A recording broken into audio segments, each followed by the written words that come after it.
सुनिए, तो first unit हमारी क्या बोल रही है? Chemical reaction and equation.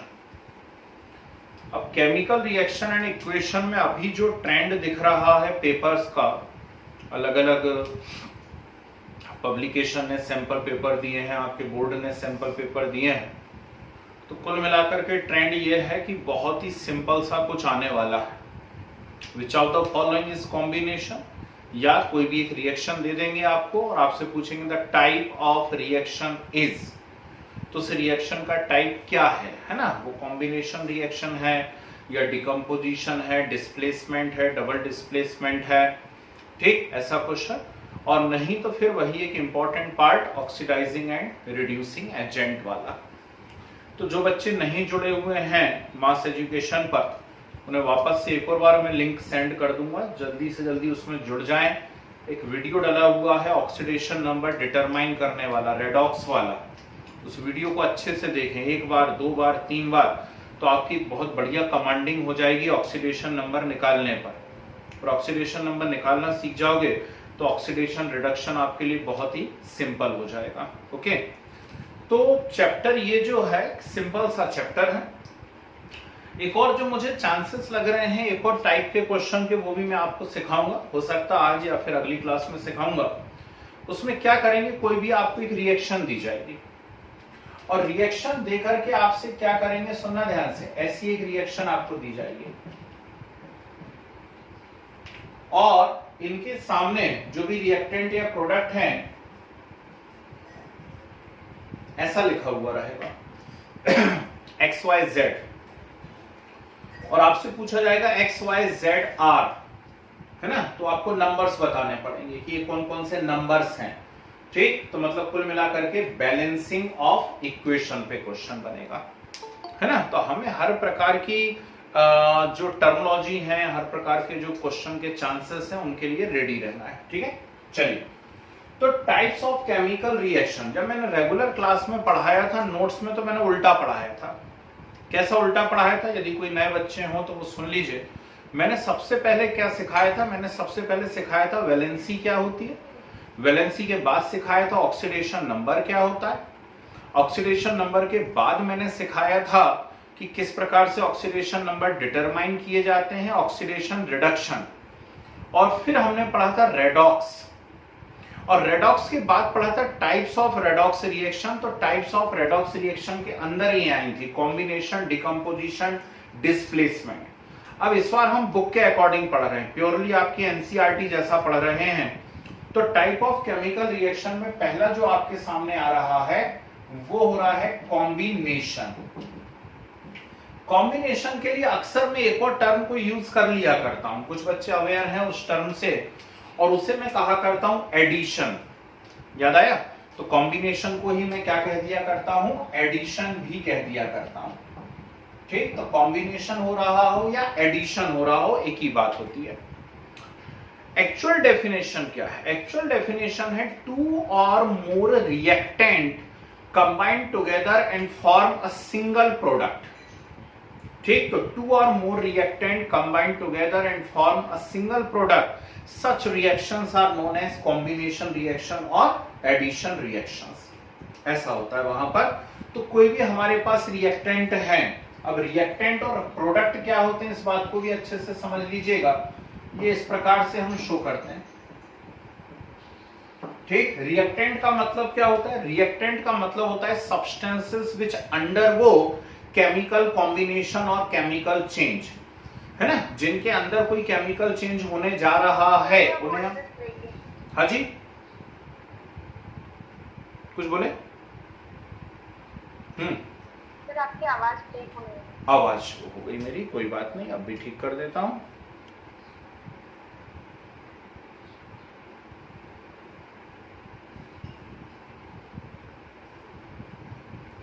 जी सुनिए, बहुत ही प्यारी आवाज आएगी आप लोगों को।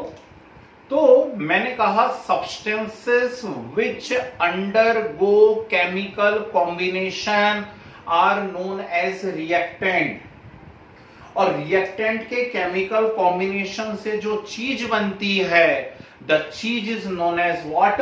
प्रोडक्ट। ठीक, तो कॉम्बिनेशन में मैं कह रहा हूं कि two or more reactant combine together and form a single product. जैसे हमारे सामने एक एग्जांपल है C+O2, तो हमने कहा C+O2 गिव्स CO2, ठीक है, C+O2 गिव्स CO2। ये एक सिंपल सा एग्जांपल हो गया हमारे सामने कॉम्बिनेशन रिएक्शन का। अब मैं क्या करूंगा, यहां पर इसमें देखूंगा कि रिएक्टेंट कौन कौन है। तो मुझे पता पड़ने वाला है कि रिएक्टेंट है इसके अंदर कार्बन और ऑक्सीजन, और उनके कॉम्बिनेशन से जो प्रोडक्ट बन रहा है वो प्रोडक्ट कौन है, तो प्रोडक्ट है कार्बन डाइऑक्साइड, है ना। प्रोडक्ट कौन है यहाँ पर, कार्बन डाइऑक्साइड है, CO2। सेम रिएक्शन यदि मैं ऐसा ले लेता, H2 + O2 गिव्स H2O, ठीक है ना। अब क्या करेंगे, हम साथ साथ बैलेंसिंग भी सीखते चलेंगे। बैलेंसिंग का क्या तरीका होता है, ध्यान रखिएगा कि कहीं भी जो ऑड नंबर है उसको आप इवन बनाने की कोशिश कीजिए। कैसे, यहां देखिए ऑक्सीजन 2 टाइम्स है, यहां ऑक्सीजन 1 है, तो ये ऑड नंबर है, यहां इवन नंबर है। तो इस ऑड नंबर को इवन नंबर बनाने की कोशिश करें, ऑड नंबर को इवन नंबर बनाने की कोशिश कीजिए, तो 2 से मल्टीप्लाई कर दीजिए। किया 2 से मल्टीप्लाई। अब 2 से जैसे ही मल्टीप्लाई किया तो ऑक्सीजन तो बैलेंस हो गया, लेकिन उस चक्कर में हाइड्रोजन कितने टाइम्स हो गया है, 4 टाइम्स, जबकि यहां हाइड्रोजन कितने टाइम्स है, 2 टाइम्स। तो नेचुरल बात है आप यहां भी कितने से मल्टीप्लाई करेंगे, 2 से मल्टीप्लाई करेंगे, ठीक। तो हाइड्रोजन भी बैलेंस हो गया, ऑक्सीजन भी बैलेंस हो गया। क्लियर है बात, ठीक। मान लीजिए सेम रिएक्शन मेरी Fe के साथ हो रही होती, यदि Fe के साथ हो रही होती तो ये क्या बन जाता, Fe2O3। क्या बन रहा है, Fe2O3। सिल्वर के साथ यदि ये रिएक्शन हो रही होती तो क्या बन जाता है यहाँ पर, Ag2O। अब कुछ बच्चों के दिमाग में ये आ रहा होगा कि यार ये फार्मूले कैसे बन रहे हैं, हमें कैसे पता पड़ेगा Fe2O3 बनना है, Ag2O बनना है। तो पिछली क्लास में भी मैं आपको फार्मूला मेकिंग सिखा चुका हूं, और उसी दिन मैंने आपसे कहा भी था कि एक वीडियो शेयर कर रहा हूं फार्मूला मेकिंग का। तो फार्मूला मेकिंग का मैंने ऐप के ऊपर आपको वीडियो भी शेयर किया, आप चाहते तो उस वीडियो को देख सकते थे, तो आपको पता पड़ जाएगा कि सिल्वर के ऊपर +1 चार्ज होता है और ऑक्साइड में ऑक्सीजन के ऊपर -2 चार्ज होता है, ठीक। तो जब हम सिल्वर ऑक्साइड बनाने जाएंगे तो सिल्वर के ऊपर +1 चार्ज है और ऑक्सीजन के ऊपर -2 चार्ज है। तो जब आप फार्मूला बनाने जाएंगे तो नेचुरल सी बात है, ये 2 यहां आएगा, 1 वहां जाएगा, तो फार्मूला क्या बन जाएगा, फार्मूला बन जाएगा Ag2O, ठीक है। फार्मूला क्या बन जाएगा आपके सामने, Ag2O। क्लियर। रिएक्शन को मैं चेंज कर रहा हूं, रिएक्शन को मैं चेंज कर रहा हूं, Fe + S क्या बनेगा, FeS। कुछ और ले लिया मैंने, CO2 + H2O। चलो जल्दी से बोलो, CO2 + H2O क्या बनने वाला है, क्विक। जिनने पढ़ा हुआ है वो तो आंसर दे सकते हैं यार एटलीस्ट। तो CO2 + H2O gives H2CO3। What is the name of H2CO3? The name of H2CO3 hydrogen carbonate. चलो ठीक है, हाइड्रोजन कार्बोनेट बोल लो, but it's name is carbonic acid, ठीक है ना। ज्यादा सही नाम क्या है इसका, कार्बोनिक एसिड। जो कोल्ड ड्रिंक्स या सॉफ्ट ड्रिंक्स आप पिया करते हो, कोल्ड ड्रिंक्स या सॉफ्ट ड्रिंक्स के अंदर कार्बोनिक एसिड होता है, H2CO3, है ना। ये बात ध्यान रखना, एक इंपॉर्टेंट कंसेप्ट है, ठीक। SO2 + O2 आपने करा, बनेगा SO3, और यदि आपने कर दिया SO2 + H2O तो यहां पर बन जाएगा H2SO3। क्या बन जाएगा, H2SO3 बन जाएगा, ठीक है ना। Name of H2SO3 is sulphurous acid. All of these are examples of addition और कॉम्बिनेशन रिएक्शन, ठीक है ना। मान लीजिए कुछ और देखता हूं, मैंने लिया अमोनिया और अमोनिया में HCl गैस डाली, ठीक। अमोनिया लिया और अमोनिया के अंदर NH3 का नाम क्या है, अमोनिया, ठीक। तो अमोनिया के अंदर HCl गैस डाला और अमोनिया में HCl डाला तो क्या बन गया, NH4Cl। And the name of NH4Cl is what, NH4Cl is ammonium chloride. Sir ये वाली रिएक्शन कैसे बनी एक बार बता दीजिए। सुनो, इसकी एक मजेदार बात आपको बताता हूं कि NH3 जो होता है, अमोनिया जो होता है, बायो वाले टीचर आपको बताते होंगे, it is major excretory product of mammals, है ना, ठीक। यूरिया एक्सक्रीटरी प्रोडक्ट होता है, और यूरिया जो है एक्चुअली वाटर के साथ जब मिक्स होता है, उसका हाइड्रोलाइसिस होता है तो वो अमोनिया में कन्वर्ट हो जाता है। तो अमोनिया हमारा एक मेजर एक्सक्रीटरी प्रोडक्ट है, वो बेस होता है। और उसमें मैंने HCl डाला। HCl एक एसिड होता है, ये बेस और एसिड सीधे सीधे कंबाइंड हो गए, ठीक। तो it is one of the type of neutralisation reaction, है ना। तो ये बना NH4Cl। NH4Cl का नाम होता है अमोनियम क्लोराइड। क्या नाम है? Ammonium chloride. Another characteristic of ammonium chloride कोई बताएगा? किसी को कुछ याद आ रहा है? अमोनियम क्लोराइड की कोई एक बहुत ही अच्छी कैरेक्टरिस्टिक है जो 9th क्लास में हमने पढ़ी हो? नहीं? अच्छा चलो छोड़ो। ये बताओ, कैम्फर की कोई कैरेक्टरिस्टिक होती है? कैम्फर की सब्लिमेशन होता है। कैम्फर का क्या हो जाता है? सब्लिमेशन। सब्लिमेशन क्या होता था? सब्लिमेशन होता था सॉलिड से डायरेक्ट गैस, और गैस को ठंडा करो तो सीधे सॉलिड, मतलब लिक्विड स्टेट उसके अंदर एब्सेंट होती है ना। तो कैम्फर उसका बहुत ही प्यारा एग्जांपल था। उसका एक और एग्जांपल आपको याद रखना चाहिए, NH4Cl, that is ammonium chloride. Is it clear?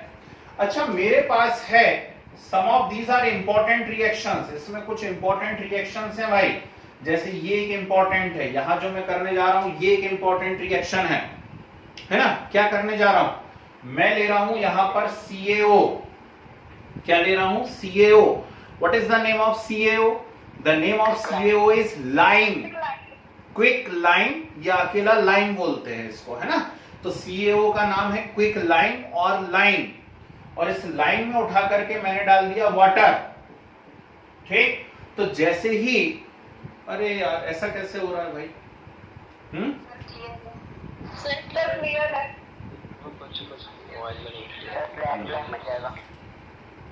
ठीक है, ऐसे फट फट के रेडिएशन निकल रहा है, 100 Mbps की स्पीड आ रही। मोबाइल मना कर देता बीच में कि अरे इतनी मत दो भाई, है ना।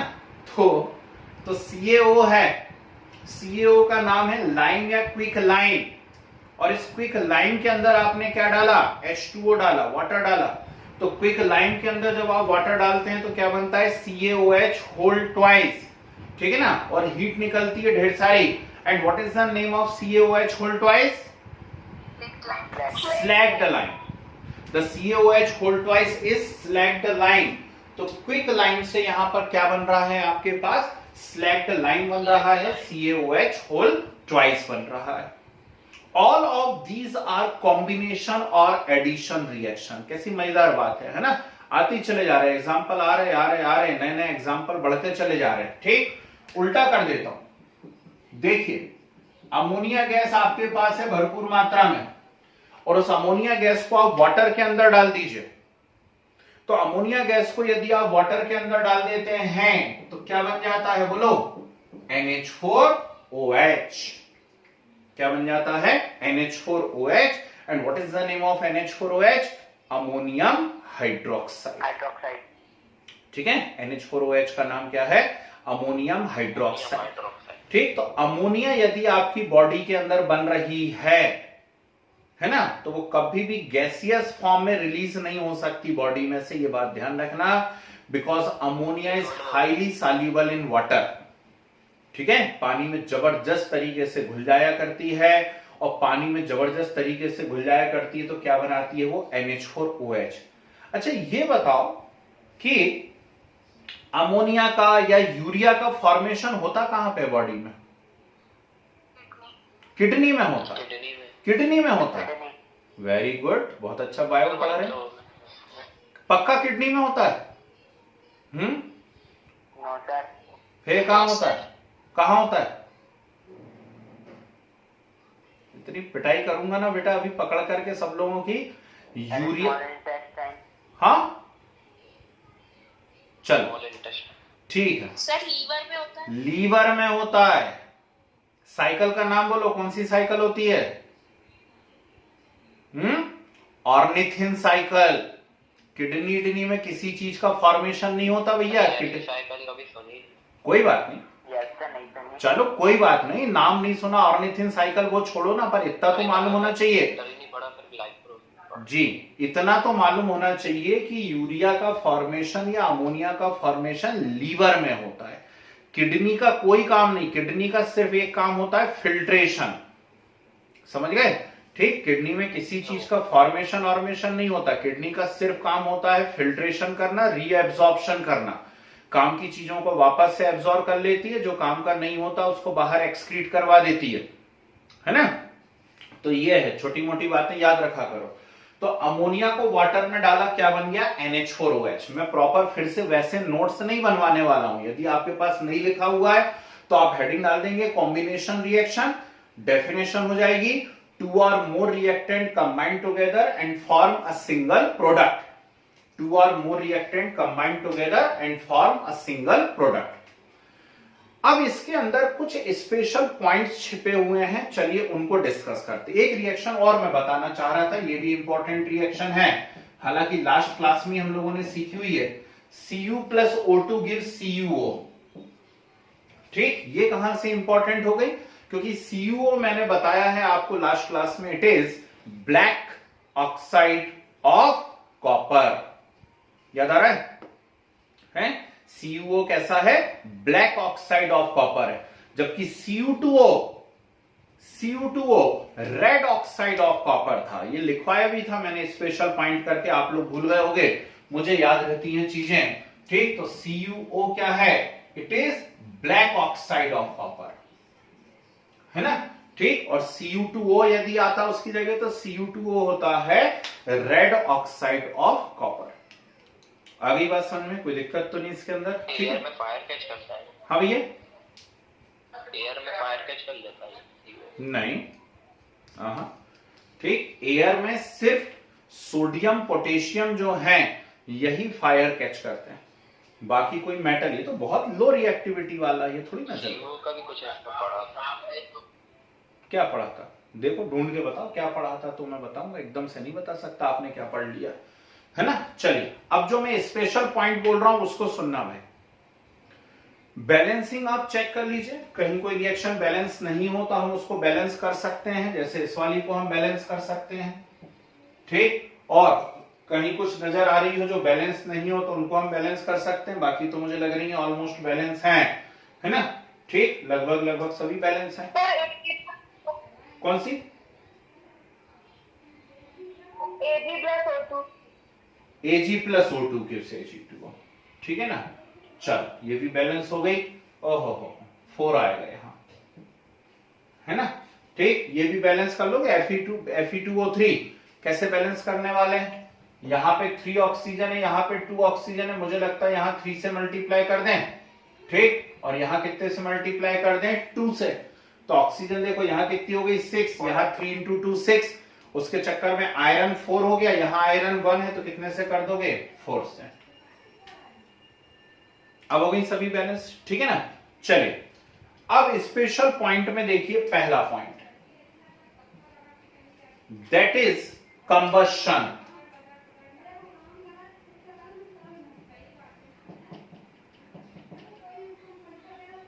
Combustion. Now what is combustion? क्या चीज है कंबशन?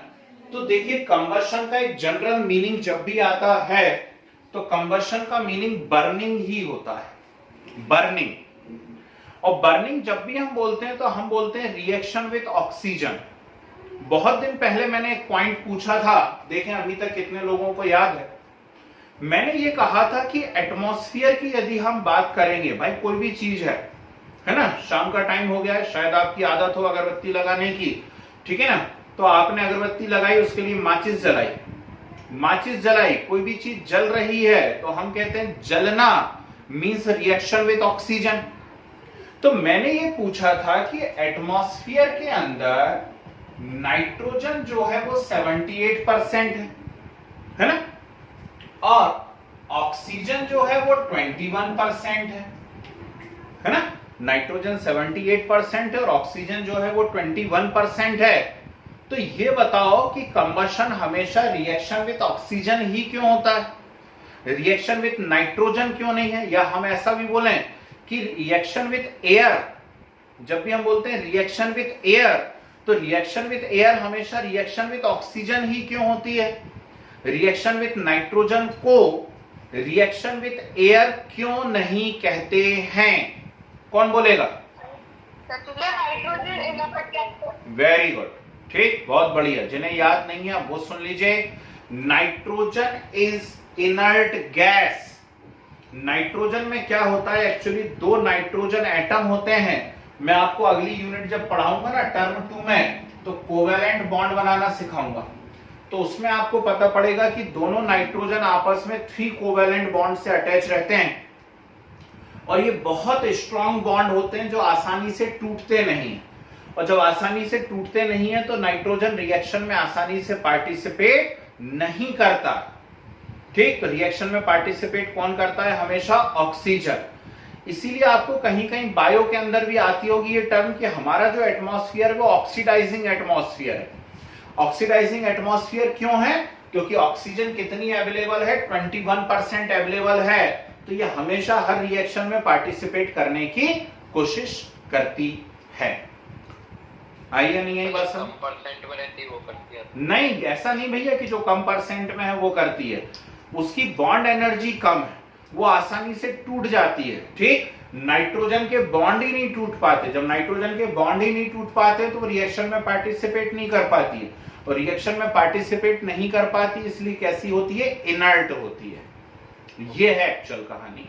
ठीक है ना? तो ऐसा मत बोलना कि जो कम होती है वो करती है ना, ये तो एक मस्ती टाइप की हो जाएगी। चलिए, तो कंबशन क्या है? जहां भी ऑक्सीजन के साथ रिएक्शन हो रही है ना, ये जितने भी एग्जांपल्स मैंने आपके सामने लिखे हुए हैं जिनमें भी ऑक्सीजन के साथ रिएक्शन हो रही है, ऑल आर कंबशन या ऑल आर बर्निंग। क्लियर? अब इसमें कुछ और इंटरेस्टिंग बात बता रहा हूं। यहां देखिए, C+O2 gives CO and C+O2 gives CO2. ठीक है? Both are examples of combustion of carbon. दोनों ही कार्बन के कंबशन हैं। एक में कार्बन मोनोऑक्साइड बन रहा है और एक में कार्बन डाइऑक्साइड बन रहा है। बोलो हाँ। ठीक, डिफरेंस क्या आ रहा है? जब कार्बन को ऑक्सीजन की लिमिटेड सप्लाई में बर्निंग कराया जाता है, ठीक, क्वेश्चन देख लेना ध्यान से क्या बोल रहा है आपको ऑब्जेक्टिव के अंदर, है ना?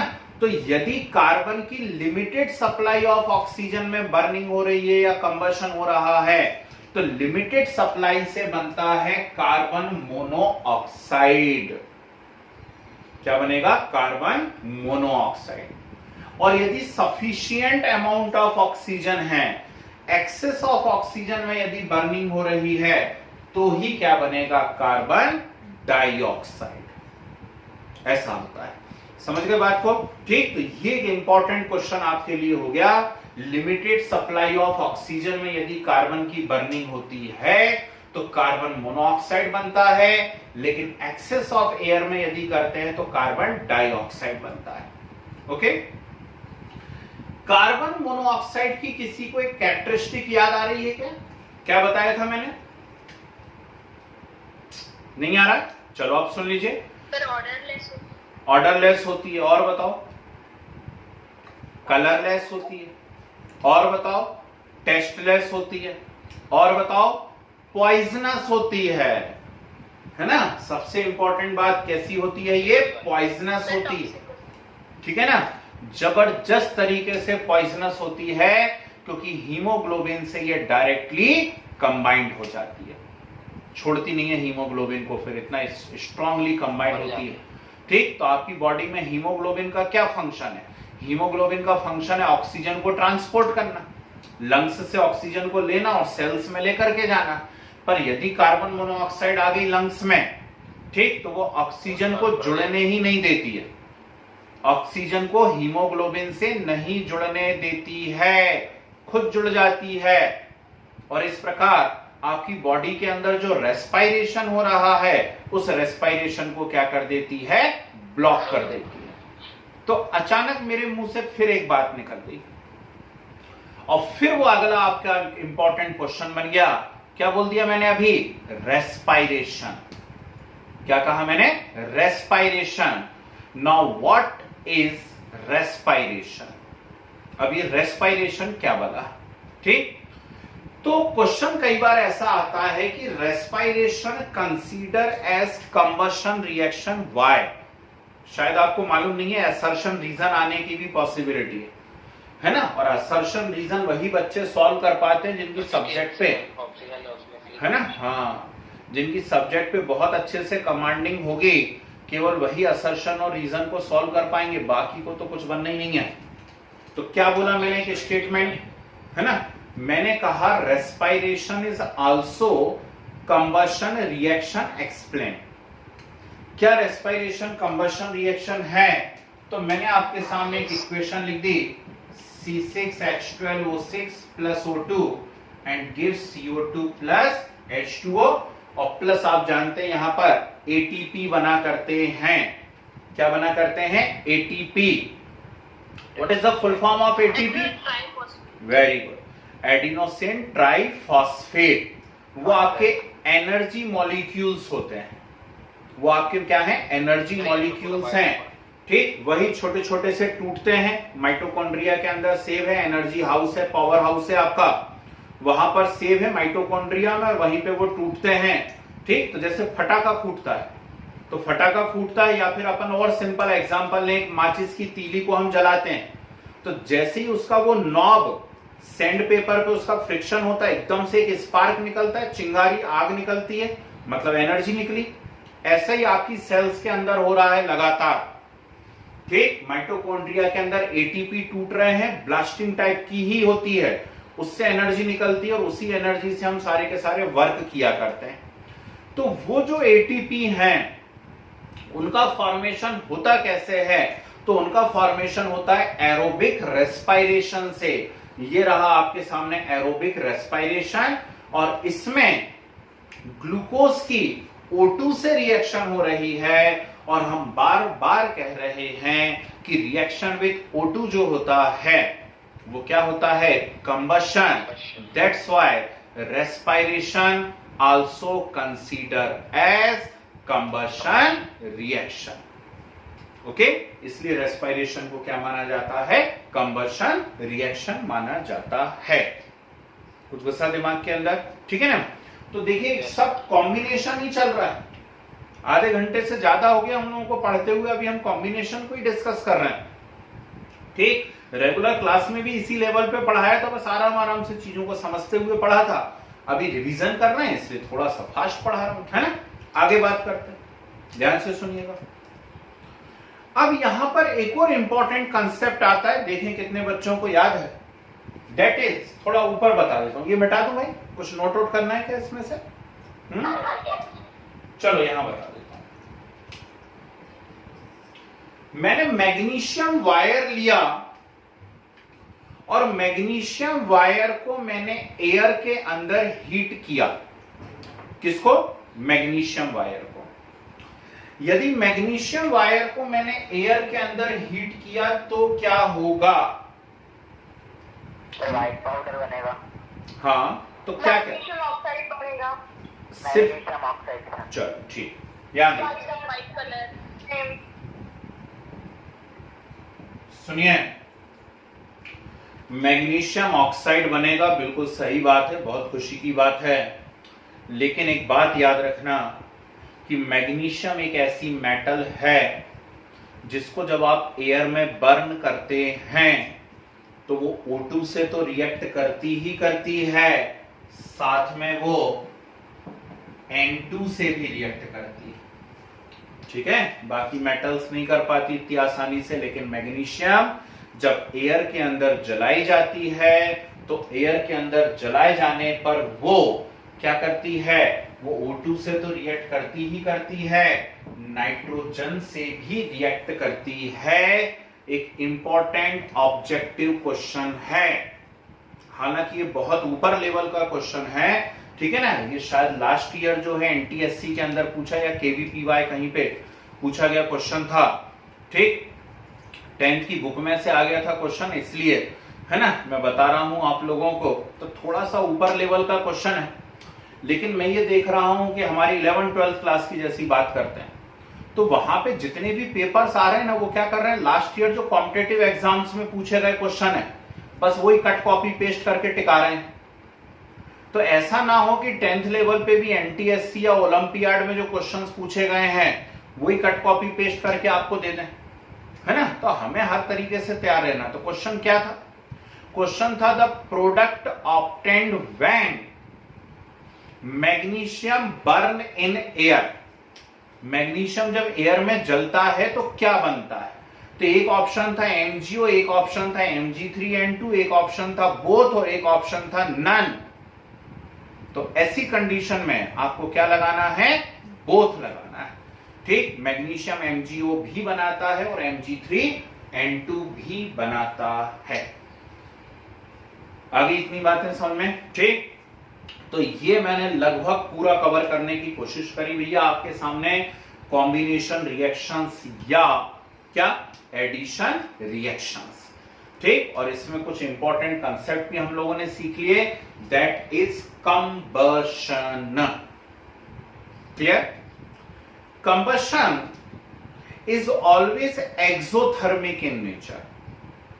Combustion is always exothermic in nature. और एक्सोथर्मिक का मतलब क्या होता है? जहां पर हीट इवॉल्व होती है उसे हम एक्सोथर्मिक रिएक्शन कहते हैं, है ना। तो बहुत सारी रिएक्शन एक्सोथर्मिक हो सकती हैं, बहुत सारी रिएक्शन में हीट रिलीज होती है, लेकिन कंबशन में तो हमेशा ही हीट रिलीज होती है।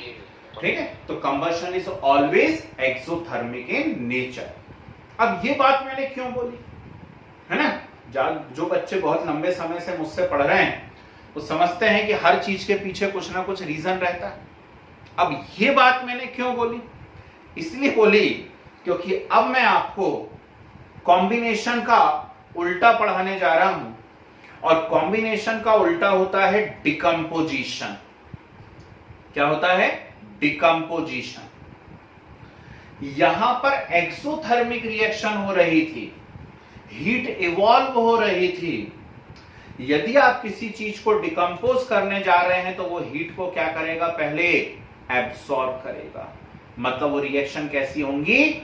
एंडोथर्मिक।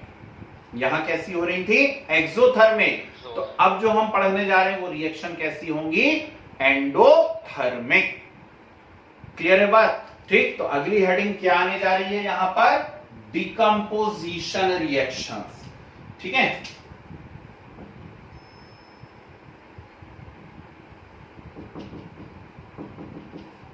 डिकम्पोजिशन। कॉम्बिनेशन का उल्टा क्या होता है? डिकम्पोजिशन होता है। और जिन बच्चों को याद है जरा वो मुझे फटाक से बताइए, डिकम्पोजिशन के कितने टाइप्स होते हैं? बताइए क्विक। 3। Very good. कौन कौन से? 3। Very good. कौन कौन से? फर्स्ट, सेकेंड और थर्ड। कितना आसान था, ठीक है ना। तो 3 टाइप होते हैं। कौन कौन से होते हैं? फर्स्ट, सेकेंड और थर्ड, है ना। ऐसी बताओगे? चलो मैं बता देता हूं। थर्मल होता है, हाँ। थर्मल होता है भाई। तो यही तो पूछ रहा हूं भाई, इसी को टाइप बोलते हैं। चलिए, एक होता है थर्मल डिकम्पोजिशन, एक होता है फोटोलाइसिस, मतलब सनलाइट की प्रेजेंस में डिकम्पोजिशन, और एक होता है इलेक्ट्रोलाइसिस, मतलब करंट यदि आप डालेंगे तो उससे डिकम्पोजिशन हो जाए, है ना। तो ये कुछ 3 अलग अलग टाइप के डिकम्पोजिशन होते हैं। पहले की हम बात कर रहे हैं जैसे थर्मल डिकम्पोजिशन। थर्मल डिकम्पोजिशन से मतलब क्या है? तो थर्मल डिकम्पोजिशन से मतलब है कि हमने हीट दी हुई है, और हीट, है ना, थर्मल हीट दी हुई है, ठीक है ना। और हाँ, उसके कारण क्या हो रहा है? उस मॉलिक्यूल का डिकम्पोजिशन हो रहा है। और इसका सबसे फेमस एग्जांपल जो 10th लेवल पर होता है वो होता है CaCO3 gives CaO plus CO2। ठीक है, तो किसी भी रिएक्शन में ऐसा यदि ऊपर हीट लिखा हुआ है, इसका मतलब है उसको गर्म किया जा रहा है तब वो डिकम्पोज हो रहा है, और गर्म किया जा रहा है मतलब उसको हीट की रिक्वायरमेंट है, मतलब वो हीट को क्या कर रहा है? एब्सॉर्ब कर रहा है। और हीट को यदि वो एब्सॉर्ब कर रहा है तो इसी को तो हम लोग क्या कहा करते हैं? एंडोथर्मिक, है ना। तो ये रिएक्शन कैसी होती है? एंडोथर्मिक रिएक्शन होती है, इसमें हीट एब्सॉर्ब होती है। दूसरी एक और बहुत फेमस रिएक्शन जो इसके अंदर आती है वो होती है PbNO3 होल ट्वाइस। याद आया? ठीक, तो PbNO3 होल ट्वाइस का जब थर्मल डिकम्पोजिशन होता है, चलिए बताइए जरा क्या बनता है। वेरी गुड, शाबाश, वेरी गुड, बिल्कुल सही सोच रहे थे मन में। ठीक, तो क्या क्या बनता है? PbO plus NO2 plus O2 बनता है। समझ गए बात को? It is also one of the best example of thermal decomposition. ठीक है, NH4OH मेरे पास है, अमोनियम हाइड्रोक्साइड, और NH4OH को मैंने गर्म किया, तो NH4OH को गर्म करने से क्या बन गया? NH3 plus H2। ठीक है, NH3 प्लस HCl कैसे बनेगा बाबू? NH3 प्लस H2O बनेगा, और NH3 प्लस H2O बन रहा है, मतलब ये भी क्या हो रहा है? थर्मल डिकम्पोजिशन हो रहा है। समझ गए बात को? ठीक, अब एक इंटरेस्टिंग बात सुनो। सिल्वर ऑक्साइड हमारे पास है, और सिल्वर ऑक्साइड को हम हीट कर रहे हैं तो वो Ag प्लस O2 बना दे रहा है। सिल्वर ऑक्साइड को हम हीट कर रहे हैं तो वो क्या बना दे रहा है? Ag plus O2। तो कैल्शियम ऑक्साइड को हीट करूंगा तो क्या बनेगा बताओ? बोलो बोलो बोलो बोलो। कैल्शियम ऑक्साइड को यदि मैं हीट करूंगा तो 2000 डिग्री सेल्सियस तक भी इसका, सुनो ना, कैल्शियम ऑक्साइड को यदि मैं हीट करूंगा तो 2000 डिग्री सेल्सियस तक भी इसका कुछ नहीं बिगड़ेगा। ठीक है, 2000 डिग्री सेल्सियस तक भी इसका कुछ नहीं बिगड़ेगा, बल्कि उसको और मजा आ जाएगा, और इस टेम्परेचर पर इसमें से व्हाइट व्हाइट लाइट निकलने लगेगी। इतनी ही व्हाइट, है ना, इतनी ही व्हाइट व्हाइट लाइट निकलने लगेगी, और उस लाइट को कहा जाता है लाइमलाइट। क्या कहा जाता है? लाइमलाइट। तो हाँ जी, 2000 डिग्री सेल्सियस तक गर्म कर दोगे यदि, तो इसमें से बहुत ही सुंदर मिल्की व्हाइट लाइट निकलनी चालू हो जाती है, जिसको कहते हैं लाइमलाइट। तो यदि आप इसको डिकम्पोज करना चाहते हो तो 2500 डिग्री सेल्सियस के आसपास गर्म करना पड़ेगा, तब जाकर के ये टूटेगा और Ca प्लस O2 बनाएगा, नहीं तो इसका कुछ नहीं होना। समझे बात को? ठीक, नहीं तो इसका कुछ भी नहीं बिगड़ना है। तो थर्मल डिकम्पोजिशन से मतलब ये नहीं होता है कि सिर्फ हमने गर्म करा और वो टूट गया। ठीक है, कुछ कंपाउंड होते हैं जो गर्म करने पर आसानी से नहीं टूटते। ठीक है ना, यदि टेम्परेचर नहीं दिया हुआ है इसमें CaO को गर्म करने वाला, तो आप बिल्कुल क्रॉस लगा देंगे, ये नहीं टूटने वाला, है ना। लेकिन Ag2O को गर्म करते हैं तो वो टूट जाता है। क्लियर? पर यदि मेरे पास CaOH होल ट्वाइस होता, लाइम वाटर, स्लैग्ड लाइम, बुझा हुआ चूना, कैल्शियम हाइड्रोक्साइड, इसे मैं हीट कर रहा हूं, और इसे यदि मैं हीट करता हूं तो बोलो जल्दी से क्या बनेगा? CaO प्लस H2O बनेगा। समझ रहे बात को? ठीक है ना। तो ये सारे के सारे एग्जाम्पल्स यदि आप ध्यान से देख रहे हैं, so all of these are example of thermal decomposition. And what is the meaning of thermal decomposition? Thermal decomposition का मतलब है हमने हीट दी हुई है रिएक्टेंट को, और रिएक्टेंट को जब हीट दी जाती है, ठीक, तो वो डिकम्पोज होकर के 2 और मोर प्रोडक्ट्स बनाता है। अगली बात समझ में? ठीक है। सेकंड होता है फोटोलाइसिस। थर्मल डिकम्पोजिशन के बाद, मतलब डिकम्पोजिशन का एक और टाइप होता है, that is known as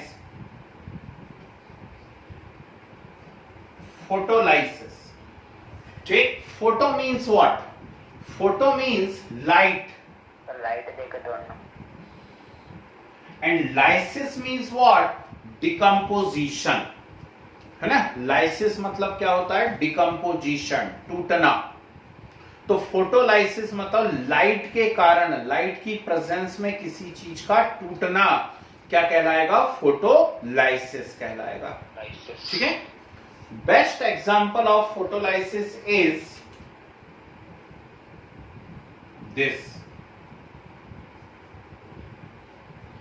light को ऐसे रिप्रेजेंट करा जाता है ना। अभी आप 10th क्लास में है तो आप सीधे लाइट लिख लेंगे यहां पे, चलो हटाओ। H एक्चुअली एक कांस्टेंट होता है ना, उसको प्लैंक्स कांस्टेंट कहते हैं। और ये V को ऐसा मोड़ के बनाते हैं, V इसको कहते हैं न्यू। क्या पढ़ते हैं इसको, न्यू, NU, न्यू। ठीक। और ये फ्रीक्वेंसी को शो करता है, फ्रीक्वेंसी। तो सनलाइट से जो आपके पास एनर्जी आ रही है वो एनर्जी एक्चुअली ये होती है, energy of sunlight is equal to H new.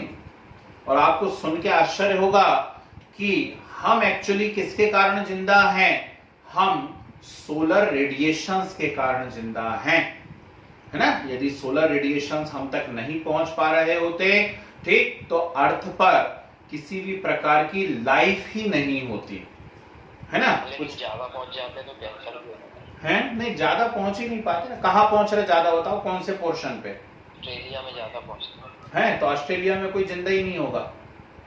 Australia में ज्यादातर कैंसर होता लोग। ठीक। अरे बची नहीं अब तो, खैर तो छोड़ो, है ना। कंगारुओं का क्या होता, अपने को क्या लेना देना। तो बात जो काम की है उसको सुन लीजिए। तो लाइट की प्रेजेंस में डिकम्पोजिशन हो रहा है, ठीक, ये H2 plus Cl2। AgBr silver salt है, AgBr, इसके ऊपर भी यदि लाइट पड़ जाती है तो ये भी टूट जाता है, किसमें, Ag प्लस Br2 में। ठीक है। तो ये कुछ कॉमन रिएक्शंस हैं जो सनलाइट पड़ने पर इनके मॉलिक्यूल टूटा करते हैं, है ना। तो अभी मैंने एक बात बोली, कुछ लोगों ने सुना भी, कुछ ने बताया भी ऑस्ट्रेलिया के बारे में, मुझे भी एक नया ज्ञान प्राप्त हुआ। अब वो लोग आएंगे क्रिकेट खेलने में, चेक करूंगा। तो बात यह है कि यदि सनलाइट नहीं होती तो अर्थ पे लाइफ नहीं होती, है ना। यदि सनलाइट नहीं होती तो अर्थ पे लाइफ नहीं होती। ऑस्ट्रेलिया के जो एरिया की ओजोन लेयर है वो थोड़ी सी, हाँ ठीक है, मान गया बाबू, ठीक है ना, कोई बात नहीं। तो सुनो ना, अभी चेक अपन अपनी बात कर भाई। अरे होगा भाई, मैं आपकी बात से बिल्कुल एग्री हूं और मैं हमेशा ज्ञान लेने के लिए तैयार खड़ा रहता हूं, ठीक है ना। सुनो, अब मेरी बात सुनो, अब जो मैं बोल रहा हूं उसे सुनो। तो ये सनलाइट का लाइट से क्या लेना देना है ना। तो शायद आपको एक रिएक्शन याद आ गई होगी, लेकिन ये याद रखना, ये फोटोलाइसिस का एग्जांपल ऐसे नहीं है, इसके पीछे मैकेनिज्म कुछ और है। सुनो, CO2 प्लस H2O गिव्स, याद आया, ठीक आया। और इसमें काय की प्रेजेंस लिखते हो, सनलाइट। कौन सी रिएक्शन है, फोटोसिंथेसिस, ठीक। अब अभी कोई भैया बता रहे थे कि हमें ऑर्निथिन साइकिल तो हमने नाम ही नहीं सुना, लेकिन हमने ग्लाइकोलाइसिस सुना है या कुछ और सुना है। क्या मालूम आपने फोटोसिंथेसिस की साइकिल पढ़ी या नहीं पढ़ी, है ना। यदि नहीं पढ़ी तो मैं आपको बताता हूं थोड़ा सा, है ना, थोड़ी सी आपने पढ़ी भी होगी। तो ये जो प्रोसेस हो रही है, ये क्यों फोटोलाइसिस है, उसका मैं रीजन बता दे रहा हूं कि एक्चुअली ये लाइट करती क्या है। इस रिएक्शन को आप बैलेंस करते रहना, वो सब मुझे नहीं मालूम। तो ये लाइट करती क्या है, ये लाइट जाती है सीधे क्लोरोप्लास्ट पर, सही बोल रहा हूं, क्लोरोप्लास्ट है, क्लोरोफिल है वहां पर। कई टाइप के क्लोरोफिल होते हैं, लेकिन उनमें सबसे ज्यादा जो क्लोरोफिल पाया जाता है वो होता है क्लोरोफिल ए। और उसका फार्मूला क्या होता है, उसका फार्मूला होता है C55H72O5N4Mg। जाने दो, इतना बड़ा याद करने की जरूरत नहीं है। जो काम की बात है, जो आपका ऑब्जेक्टिव क्वेश्चन है वो याद करो, आपका ऑब्जेक्टिव क्वेश्चन ये है, the metal present in chlorophyll is, so the metal present in chlorophyll is what? Magnesium. क्या है? मैग्नीशियम है। ये आपका ऑब्जेक्टिव क्वेश्चन हो गया। ठीक है, अब होता क्या है, जो लाइट आई वो मैग्नीशियम पे पड़ती है, और जब मैग्नीशियम पे लाइट पड़ती है तो मैग्नीशियम में से निकलते हैं इलेक्ट्रॉन। मैग्नीशियम में से क्या निकल जाते हैं? इलेक्ट्रॉन। और ये इलेक्ट्रॉन जाकर के वाटर का डिकम्पोजिशन करते हैं। क्या करते हैं? वाटर का डिकम्पोजिशन। इसको हम बोलते हैं फोटोलाइसिस ऑफ वाटर। क्या बोलते हैं हम इसको? Photolysis of water. और फिर रिएक्शन क्या होती है? आगे चालू होती है, और एक बहुत ही कॉम्प्लेक्स रिएक्शन के द्वारा किसका फॉर्मेशन होता है? फूड का फॉर्मेशन। समझ गए? तो फोटोसिंथेसिस, जैसे respiration, respiration is one of the type of combustion reaction, ऐसे ही photosynthesis is one of the photolysis reaction. समझ गए? ये सीधे आपको डिकम्पोजिशन नहीं दिख रही है, लेकिन इसके मैकेनिज्म में डिकम्पोजिशन हो रहा है। और वो डिकम्पोजिशन कौन कर रहा है? लाइट। लाइट क्या कर रही है? लाइट मैग्नीशियम के इलेक्ट्रॉन को एक्साइट कर रही है, और मैग्नीशियम के इलेक्ट्रॉन जाकर के वाटर को तोड़ रहे हैं। ठीक, वाटर का टूटना, टूटना यानी लाइसिस, लाइट के कारण, मतलब फोटोलाइसिस। गुस्सा दिमाग में? इससे ज्यादा नहीं चीख पाऊंगा भैया, सुबह से चीखना चालू कर देता हूं क्योंकि मैं 8 बजे से छिल जाता है गला। लास्ट किसको पढ़ा? ये भी सही है, सुबह किसको पढ़ाते हैं? बहुत इंसान है पृथ्वी पे जो मुझसे पढ़ाना चाहते हैं। आगे सुनिए, तो हमने थर्मल डिकम्पोजिशन देख लिया है, ठीक, फोटोलाइसिस देख लिया है, लास्ट आता है इलेक्ट्रोलाइसिस, है ना। और अभी भी मैं उस दिन भी आपको पढ़ा रहा था, मेटलर्जी के अंदर भी पढ़ा रहा था इलेक्ट्रोलाइसिस। तो इलेक्ट्रोलाइसिस में क्या हो रहा है? इलेक्ट्रोलाइसिस में आप इलेक्ट्रिसिटी भेज रहे हैं, और इलेक्ट्रिसिटी भेज करके आप क्या कर रहे हैं? मॉलिक्यूल को तोड़ रहे हैं, है ना। जैसे वाटर, इलेक्ट्रिसिटी आपने भेजी तो ये टूट जाता है, किसमें? H2+ O2 में। बैलेंस एलेंस हम करते रहेंगे, बैलेंसिंग की टेंशन नहीं करना। चलो कर दी। NaCl, NaCl का आपने इलेक्ट्रोलाइसिस किया, ठीक, तो ये भी काय में टूट जाएगा, Na+ क्या निकल जाएगी? Chlorine gas. हो गया। अब यहां पे फिर क्वेश्चन बन गया आपका, और आखिरी क्वेश्चन है, क्योंकि इनके बाद हम आज की सभा समाप्त करेंगे, फिर हम कल डिस्कस करेंगे। क्वेश्चन सुनिए कि वाटर का जब इलेक्ट्रोलाइसिस हुआ तो हाइड्रोजन कहां मिली और ऑक्सीजन कहां मिली? मतलब एनोड पे क्या मिला और कैथोड पे क्या मिला? NaCl का इलेक्ट्रोलाइसिस हुआ तो एनोड पे क्या मिला, कैथोड पे क्या मिला? बताइए, क्या ट्रिक बताई थी मैंने, किसे याद है? सर मेटल जो है वो कैटायन कहां पर? वेरी गुड, शाबाश, बहुत बढ़िया। ठीक, तो जिन बच्चों को ट्रिक याद नहीं है वो सुन लीजिए, कैटायन कैथोड, कैटायन कैथोड।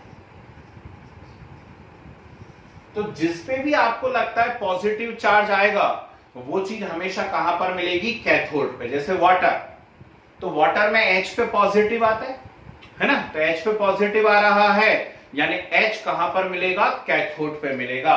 ठीक, तो कैथोड पे मिला तो नेचुरल बात है दूसरी चीज कहां मिलेगी? एनोड पर। तो कैथोड पे हाइड्रोजन गैस मिलती है और एनोड पर ऑक्सीजन मिलती है। NaCl, ठीक, NaCl में सबको मालूम है Na पे पॉजिटिव और Cl पे नेगेटिव, ठीक, तो Na पे पॉजिटिव है तो सोडियम कहां पर मिलेगा? कैथोड पर, और क्लोरीन कहां पर मिलेगी? एनोड पर। ठीक है, चलिए, तो भैया रिवीजन क्या है, ये तो फिर पूरा रेगुलर क्लास जैसा ही सब कुछ पढ़ा दिया मैंने आपको बढ़िया तरीके से। ठीक, तो टाइप्स ऑफ केमिकल रिएक्शन हम सीख रहे थे, है ना। चैप्टर का नाम भी वही है, chemical reaction and equation. 4 type हैं। हम सोचते क्या रखा है, इतना सड़ा तो है, addition, decomposition, displacement, double displacement. लेकिन सोचिए 1 घंटा हो गया लगातार सीख रहा हूं और अभी सिर्फ 2 टाइप हो पाए, है ना, कॉम्बिनेशन और डिकम्पोजिशन। ठीक है, तो अब बचे हुए 2 टाइप हम नेक्स्ट क्लास में डिस्कस करेंगे, क्योंकि मैं चाहता हूं कि डिस्प्लेसमेंट रिएक्शन के साथ साथ हम थोड़ी सी इलेक्ट्रोकेमिकल सीरीज भी याद कर लें। जिन बच्चों को याद है कॉपी में लिखी हुई है, एक बार पढ़ के आइएगा। लिखवा सरका नामगल जफी निटिले हकई एजी बरकल गॉफ, है ना। तो जिन्हें याद है एक बार पढ़ के आइएगा, जिन्हें याद नहीं है, नहीं पढ़ी है, वो इंतजार करिए कल तक, कल देखते हैं फिर। ठीक है भाई, है ना। तो चलिए अब इसमें डाउट निकालना, जितने भी आपके डाउट हैं फर्स्ट यूनिट के अंदर वो आपका होमवर्क है। ठीक है, जितने जो कुछ डाउट मिले लेकर के आइए। नेक्स्ट क्लास में हम डिस्प्लेसमेंट और डबल डिस्प्लेसमेंट डिस्कस करते हैं। ठीक है, एजुकेशन का कोड बताया, भेजूंगा अभी 1 घंटे बाद फ्री होऊंगा फिर भेजूंगा, है ना। ठीक है, सब गलती से डिलीट हो गया था। कोई बात थैंक यू सर। ठीक है, thank you sir. Thank you sir. 1 घंटे बाद कोड भेजेंगे तो ज्वाइन कर लेना। ओके, ठीक है।